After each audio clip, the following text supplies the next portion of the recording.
Welcome to the Zweigletter Podcast, putting architectural, engineering, planning, and environmental consulting advice and guidance in your ear. Zweig Group's team of experts have spent more than 3 decades elevating the industry by helping AEP and environmental consulting firms thrive. And these podcasts deliver invaluable management, industry, client, marketing, and HR advice directly to you, free of charge.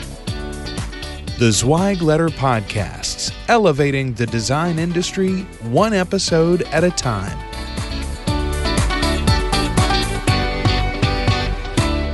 Hey folks, and welcome to another episode of the Zweigletter Podcast. I'm your host, Randy Wilburn, and I'm excited to be with you today.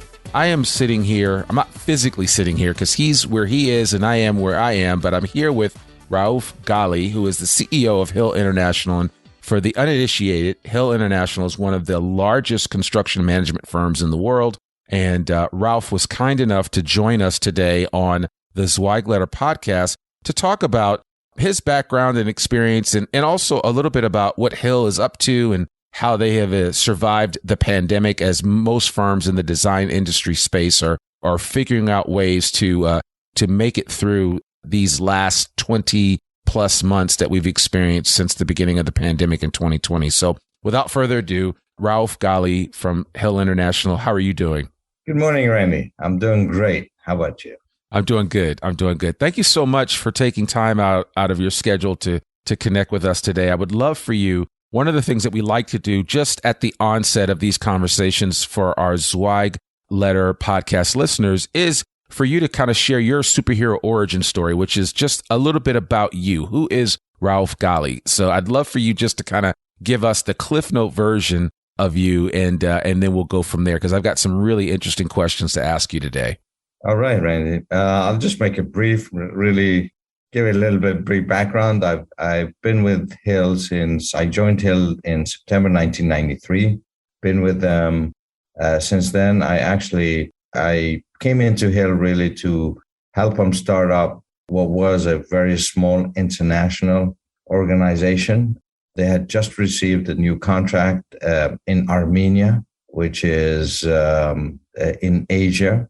One of the first, if not the first, loan that was given by the European Bank for Reconstruction and Development. It was for a power station.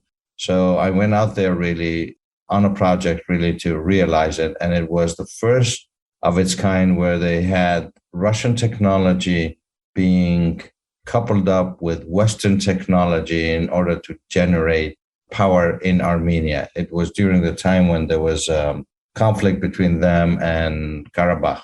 In Karabakh with Azerbaijan. So there were really peculiar times, but it was fun. We completed the project. And from then on, we started looking at how do we grew the international, and the rest is history, as they say. Yeah, it is. And I looked at the arc of your career, and you have just basically risen through the ranks. Most recently, you were president and COO of Hill International before you ascended into the CEO role. Can you talk a little bit about did you imagine being at this position and this point in your career with Hill? No, you need to understand that the company was really, it was a family business. It started as a family business, and the founding family were always at the helm. I was close to them. We grew the company from a small local U.S. company of probably 250 people strong when I first joined them to what it is today. A lot of the growth and organic growth came out of the international, and then we did a lot of acquisitions in the U.S. So while I was president and COO, the founding family were still in the company. They then have exited since then. We divested some parts of the company because we had gone into some debts. We divested the claims group, which was really the founding portion of our firm, paid down our debts, reorganized the company, went through a fearless profit improvement plan, which is really downsizing our overhead and general administrative expenses. And then I was appointed by the board as the CEO and took over in 2018, in October 2018. Yeah, well, I mean, that's a tremendous story. And you guys have grown now. I mean, how many people are you currently, staff-wise, around the world?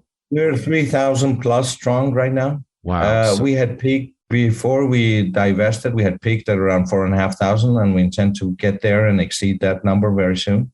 Okay. All right. Yeah, I would imagine with all the work that's coming down the pipeline. So let's, Raouf, I would be remiss if I didn't talk about the elephant in the room. And I find myself talking about this everywhere I go. But, for the design industry, the pandemic has created some unique opportunities and unique obstacles, right? And so I would be curious to know how you and Hill have come out of the pandemic in the global space. And where are you guys standing right now in terms of how excited you are about the future, some of the challenges that may lay ahead? So I'd love to just kind of get your perspective on the pandemic and how it's impacted Hill. Sure, Randy. Randy, the good part is that we as an organization went through a lot right before the pandemic. I talked a little bit about selling off the claims group, going in through a restructuring and tightening the belts and really cutting down a lot of our overhead. 2019, we had a record year of new bookings. And as we thought we were about to take off, the pandemic hit us like everybody else with really it was a complete surprise of how fast things turned out to be. But luckily enough, we had endured a lot of difficulties a year and a half ago. So we were pretty lean on our overhead. We also were very fortunate on the fact that probably 90% of our construction was deemed as necessary construction, so it did not stop. So we had about 90% of our workforce really secured and stayed on. We did certain cuts. We tightened the belt on a lot of things that we could do without. And by doing that, we looked at very efficient ways of how can we continue working. We couldn't go back to the office. Our IT was very, very fast in adapting to the times. And we created hubs where we could really work from home much faster than anybody else could do. We actually closed down all our offices. I think we were one of the first firms. If you remember right, the pandemic hit around March 15th, 2020. I think by March 22nd, the following week, I had closed offices all around the world to keep ourselves safe. Unfortunately, we had one fatal, one of our colleagues died very early on during the pandemic, which really saddened us. So we were happy that we took all the measures. But we have come out actually much stronger. We kept our costs very lean, and we substituted some of the losses that we got because of the pandemic with finding new ways, new services, new ways to be able to support existing and new clients. And we've come out pretty strong on all this. So, okay, a couple of questions that I have for you then based on this. Has anything changed based on how you're going to work at Hill moving forward in terms of your workforce? Will you allow more remote work? Have you found that, again, like you said, you haven't really missed a beat? Are there things that you've implemented during the pandemic that you're going to continue to do post-pandemic? Definitely, we will allow people to be working more from home for two reasons. One, I feel it's a more efficient way of working. We've learned that there is efficiency by allowing people to control their time more, when they can work and how they can juggle their private life, personal life with work. We created an environment where we're saying 50% on an average will be working from home and 50% in the office. And you need some office time because you need team building. You need to be able to mentor some of your colleagues and employees as they come up in the ranks. And having it 100% just from home, I don't think is a very good workable environment. Having 100% only in the office is also something that I think the millennials would not really like. And we want to attract the best talent there is in our industry. And therefore, we have to adopt. there's also an advantage of doing all this. And that is, it's a opportunity for us to look at the office space requirement that we have. So we're going to have some shrinkage in real estate that we do, and we're going to invest it in our business. Yeah, that makes perfect sense. Raouf, I hear design firm leaders saying that all the time here in the United States. I mean, they all are rethinking how they do work, where they work, and ultimately what are their real estate needs look like in the future. So I think it's going to be interesting for everybody moving forward. There are going to be opportunities to pare expenses. There are going to be opportunities to increase things like personal and professional development for their employees. So I think it's all the way around. I think there's some real upside opportunities here. So let me ask you, on the business practice side, from the pandemic itself, from a project management perspective at Hill, what were some of the most important lessons you learned about this pandemic, that created an awareness for you around how Hill was doing business that you were able to modify outside of the whole remote work and all that? We get all that, but were there any other practices from a construction management standpoint, from a project management standpoint, that you've been able to modify that you've benefited from? Yeah, there were. I mean, we used a lot more technology, and not just from working from home, but for example, inspection services. Instead of actually having to go out and inspect some things in person, we use drones that would be able to fly over, and we've hired some pilots for drones for example, a highway, actually go through and take videos. And once we look at it and our engineers look at it and would like to see some more details on it, we can send the drone down and really magnify it. The technology is there to be able to do it. Once there are defects detected from the videos, then the engineers can actually go out there and focus only on the ones where there are defects to really inspect them personally, physical inspection, as we say. So we've used technology in a more efficient way to really streamline our work and really change a bit the best practices that we do with certain things. So that's one modification that we've been able to see. And we did the same things. It's not just on highways or horizontal. We are also on the vertical as well. We were able to use certain technologies that really helps us be more efficient and provide the services to our clients in a more streamlined way. Yeah, you got to think, I mean, man, it is becoming amazing how impactful drone technology has been to the design industry, right? I mean, I just saw on the news last night that Walmart is going to deliver its first package via drone this weekend. Because I based in Fayetteville, Arkansas, that's where Zweig Group is based, and you're right up the street is this little company called Walmart, and they're adopting technology for retail. But on the design industry side, on the construction side, drone technology is really playing a major role in things that you can do. I mean, the way you can scan a building with a drone. I mean, there's just stuff that even 5-10 years ago was just, I mean, I don't think anybody thought it was possible. Dan, I couldn't agree with you more. And I think it's just the beginning of it. And the pandemic, from every bad situation, good things do come out of it. And I think technology and the use of technology within our industry really, in particular project management and supervision, we really were using limited technology. It was all really hands-on, but this has really accelerated the use of technology and looking at, new best practices. Yeah. So, I'd love to ask, because again, you guys are not siloed into one specific area. How do you juggle being on multiple continents? You have offices all over the place. I understand that you operate between your Athens office and also Philadelphia. I mean, you're here, there, and everywhere. How do you manage that? Very simple. I have a great team. I have the best team in the world. Yeah. We have our organization is actually flat. We have a very flat organization. It's mainly regional organized with some special sector management or end market management as well onto it. And these regional managers have access to me at any time. And their direct reports have very easily accessible. So we can make decisions really fast. Every month, we have a review on the entire company's portfolio. It takes us probably a day to go through all the projects worldwide.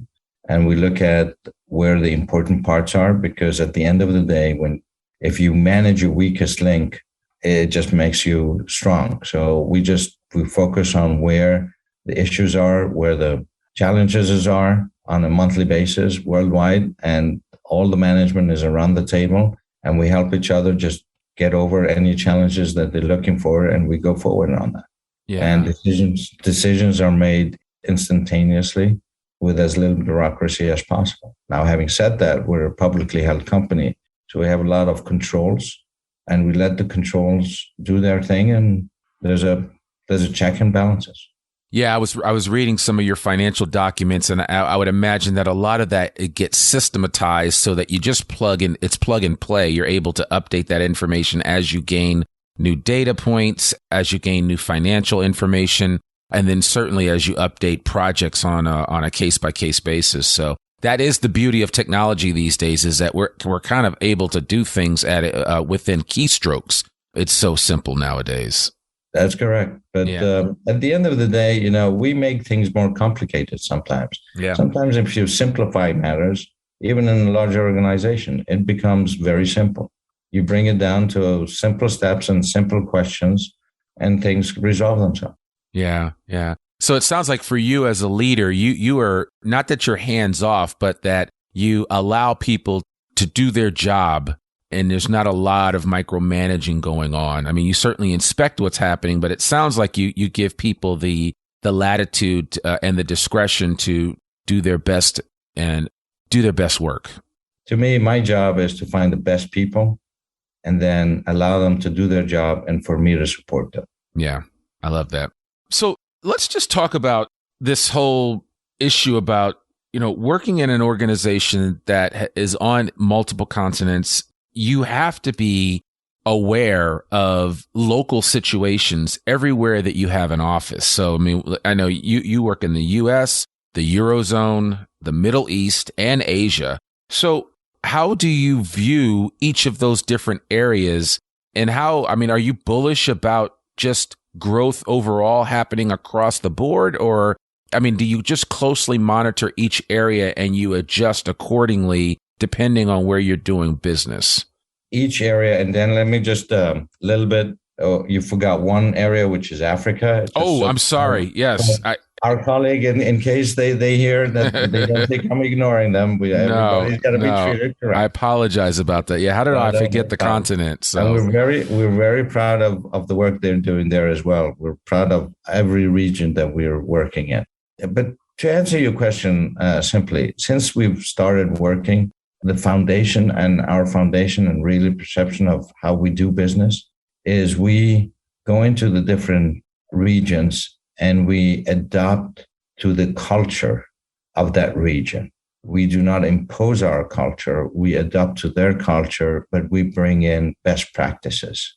And our job is to come in and provide that service to our clients, bring in the best practices, train locals, and have the locals grow within our organization, make them and understand the Hill way of doing things within the culture, adapting within the norms and how business is conducted in those regions. And that is the formula that has worked and why we are successful in being able to work in all these different cultures. Every region and sub-region has its own tailor-made strategy for implementation and growth. One strive and one size doesn't fit all. How you handle business in the US is completely different of how you handle business in the Eurozone or in Africa or in Asia. Yeah. And so, and again, I don't want to put you on the spot, but do you feel pretty good as we're slowly coming out of this pandemic? I think we all have pandemic fatigue, but as we slowly come out of this pandemic, are you feeling pretty good about all of those areas that you serve, those marketplaces? We are excited in every location we're doing business right now. The US, I think the infrastructure stimulus bill is just an add to what we were expecting as far as infrastructure spending. 70% of our business is in infrastructure. So we were well positioned for a lot of the infrastructure spending anyway that needed to be done. So that add on the 1.2 trillion that the president has just signed a few days ago really adds to the opportunities that we foresee ahead. So we're very excited on the times to come. I think the entire world is very tired of being dragged down because of the pandemic, but I see a lot of light in the tunnel, and I think we're doing it. We have a similar situation in Europe. The European Union approved probably the largest stimulus package ever with $870 billion that's going to be spread throughout the countries, the Eurozone countries mainly, and some even the accession countries.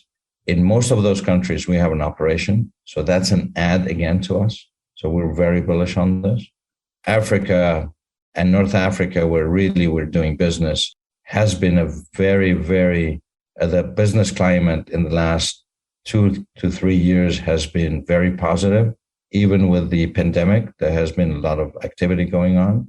And the Middle East, given the oil prices, I think with the pandemic now recessing, with vaccinations and most of the populations being vaccinated in the Middle East. And when I say Middle East, I'm really referring to the Gulf countries, Arabian Gulf countries, because they were closed for a lot of the time because they were very, very careful because of the pandemic. It's opening up. You've got oil prices that have rebounded, and you've got the local, conflicts that was there that have been settled. So whichever region I'm looking at, I only see positive rather than any negativity right now. Yeah. And are you guys doing any work in mainland China at all? Yes, we are. We're doing work in Shanghai on an industrial project. Unfortunately, I can't speak to which one exactly because it was just awarded lately. But we're doing a major industrial investment and for one of the Fortune 100 companies, U.S. companies there. Okay. So let's talk about this because, Raouf, I know that there are a number of construction management firms out there and some other firms that have similar footprints to yours. But in essence, what do you think is the true separator between you and a lot of your peer competitors out there from, what makes Hill? What's the secret sauce of Hill International? The real secret sauce is our people. Okay. But we take that apart. Now that we know we have the best people, what really is our biggest differentiator between us and our competitors? And I like to put our competitors, divide them into two areas. One is the global and international players like us and domestic players. With domestic players, they have limitations to how much they can take on within the markets that they're in. And once we come in as an international player, we usually partner up with them. We usually do other things in order to augment both the local content as well as the understanding and knowledge of the culture that we talked about. What differentiates us between the international and global players and us? We are the only pure play project management company that has a global reach. All our competitors come in from the architectural and engineering world, and some come from the construction world. And they're great players in the project management field as well, but it's a small part of their business. The major part of their business is engineering and design and construction. We don't do any of that. So there's a lot of conflicts that come from that because as they get on to large programs and large projects, and there's a need for a technical issue that comes up, either technical or technology issue, they will immediately look at internal resources to satisfy that need versus us looking at who is the best in this industry globally to be able to come in and approach the challenge that we have on this project and resolve it. Because we have we're completely independent and we have really no resources to be able to offer. We want to bring in the best of the industry to come in with the team, represent us, and get over the hump that the project may have on behalf of our clients. So that's one of the biggest differentiator that we have with our competitors. And I think that's being recognized by many of our clients. And sometimes I hear that, Hill usually punches above its weight in a lot of these projects because we get a lot of mega projects. And I think partly it's because of that. And the other part is because we're a very focused company.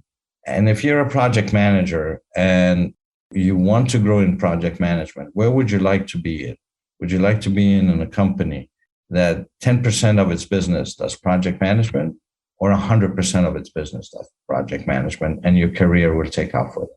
So, yeah, that makes a lot of sense. And, when a lot of times firms enjoy the ability to be able to say, we have it all in-house, but sometimes that all in-house that they refer to everything isn't always up to the same level in terms of standard and quality. And what I hear you saying is that while you operate from a project management standpoint at the highest level possible, you also look for some of these other peer firms that are out here that can be part of the projects that you're working on to bring their A game. And together you guys are able to create, just a really strong front in terms of how you serve the needs of the clients. That is exactly correct. You said it probably much better than I did. So, okay. No, I like that. No, I that makes perfect sense. But I just want our listeners to understand how you operate. Because I think sometimes, especially for our audience, primarily are design firms. But when you think about project management, when you think about construction management and what that looks like, sometimes it's nebulous and it's hard to get your arms around the capabilities of the firms that you work with. But it's clear to understand that you have a strength. And then what you do is unify other organizations that have similar strengths in different areas of the project. And then as you come together, you guys are like the Justice League. It's like you got Superman, you got Batman, you have, if I can use a superhero analogy, you've got all these top individuals that, individually they're strong, but collectively they're almost, unbeatable. That is correct. And sometimes some of these firms are really our competitors. Yeah. But it doesn't matter. On that assignment, we need that portion or that part of their organization to really overcome and do the best service for our client. And that's what we do. And so that means you just really walk the walk of putting the client first in every situation to serve their need. Unless we'd rather say we put the project interest first. Right. Because we all work on one principle. If the project is successful, everybody else succeeds. Successful. Yeah. Okay. All right. So outside of everything that we've kind of talked about, and as you've been in this CEO role now for a couple of years, and of course you ascended to the CEO role right before the pandemic started. So you've only been, really trying to put out fires as a CEO, as a leader of a growing company. What are one or two of your biggest, hopes for the future for Hill and for the industry? Well, I think, like I said, construction really never stopped. It got delayed. Pandemic created a lot of unfortunate delays in a lot of things. I think these are all going away. What I'm hoping for is we go back to being aggressive on, there's a lot of construction that has been put on hold, that has been delayed, that it all comes back. We know that the supply chain is really right now being challenged because production, because of the pandemic, was slowed down a lot, and you have a peaks in demand on certain things. But I think, again, I believe production is going to catch up within the next, if I was guessing, probably by mid-22, you're going to start seeing the production is catching up with demands and things are going to come down. And a lot of these inflationary issues are going to start coming back down. We've all read a lot of things on this, and I'm a firm believer that it will be. But I think that there's a big need worldwide for growth and for getting back to a life that is a new normal life, but one that has a future. And I believe the planet has a lot of future. I mean, we're looking at not just the infrastructure works, but we're going off with new technologies, with electrical vehicles, with alternate power sources, with environmental issues that create the need for more construction, put a lot of people at work so that we can also protect our planet for the future. Okay. So 2021 is, as we wind up here, the 45th year of Hill International. Obviously, as you've shared over the past 30 minutes, that it's been a really unique and remarkable journey that you've experienced. If there was one thing, if I could kind of pin you into the corner and say, what's the one thing in the next 5 years between this 45th year in business and the 50th year that you guys will celebrate in 2026? What's the one thing that you'd like to see come to pass in that short time frame? Because 2026 will be here before you know it, Raouf. You know that, right? So, unfortunately, yes. We've seen these years just go by so fast. Yes, time waits for no man or woman. So that's for sure. That is true. The one thing I want Hill to be the employer of choice for the project management and construction management services on a worldwide and global level. Because if we're that, we know that we're just going to continue have future for all our people and all our clients, and we are serving them correctly. Well, it certainly seems and appears that you have a heart for your people, which I'm sure translates into the overall job satisfaction that a lot of people find there at Hill International. So I certainly want to applaud you for that. And I've always been taught, especially in this industry, but I think it bears repeating in any industry, in any business. If you take care of your people will take care of your clients. And that goes without saying. And so, Raouf Ghali, it sounds like you're taking care of your people and you continue to do that. And that by the time 2026 rolls around and you guys are celebrating your 50th anniversary, you'll have some higher plateaus that you will have reached and that you guys are going to continue to grow. So thank you so much for sharing your story and sharing what Hill International is all about. We really appreciate you taking time out of your schedule to do this. Thank you very much. Thank you for having me, and happy Thanksgiving as well. Absolutely. Absolutely. Well, folks, that's another episode of the Zweig Letter Podcast. To learn more about one of the oldest newsletters in the design industry, you can visit thezweigletter.com. And you can also visit them at zweiggroup.com. You can read articles online, listen to this podcast, and sign up for a free subscription to the newsletter and have it delivered right into your email inbox every Monday morning. Sign up today. For more info about Zweig Group's advisory services or any Zweig Group publications, visit zweiggroup.com. Follow the Zweig Letter Podcast wherever you listen to it. Apple, Spotify, Google Play, it doesn't matter. We're everywhere. And consider rating and reviewing us on Apple Podcasts if you have the chance. I'm your host, Randy Wilburn, and we'll see you with a new episode very soon. Peace. Thanks for tuning in to the Zweig Letter Podcast. We hope that you can be part of elevating the industry and that you can apply our advice and information to your daily professional life.